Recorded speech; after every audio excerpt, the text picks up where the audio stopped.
बिस्मिल्लाहिर्रहमानिर्रहीम अस्सलामुअलैकुम। Welcome back my YouTube channel Umar wise health. उम्मीद करता हूँ कि नाजरीन आप सब खैरियत से होंगे। औलाद के हसूल के लिए आज की इस वीडियो में बहुत ही पावरफुल आपको अमल बताएंगे।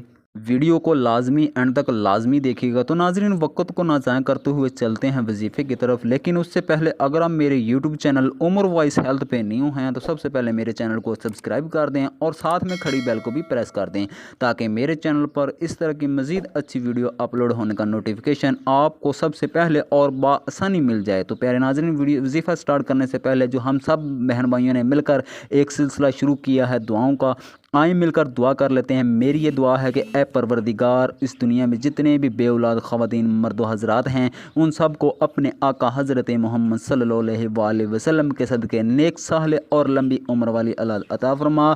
आमीन आमीन सुम आमीन। आप भी कमेंट सेक्शन में आमीन लाजमी लिखेगा, क्या पता आपके आमीन कहने से सब की दुआ कबूल हो जाए। तो प्यारे नाज़रीन वजीफ़ा क्या है तवज्जो के साथ सुन लीजिए। ये अमल आपने कैसे करना है, रोज़ाना 313 बार या मर्रू या मान्याऊ या मुमीतू अव्वलो आखिर 11 बार दुरूद शरीफ के साथ पढ़ना है। आप ये अमल दिन में किसी भी वक्त कर सकते हैं, लेकिन एक शर्त यही है कि वक्त और जगह की पाबंदी करनी है। अगर 21 दिन लगातार आप इस अमल को कर लेते हैं तो अल्लाह के हुक्म से आपको औलाद हासिल होगी।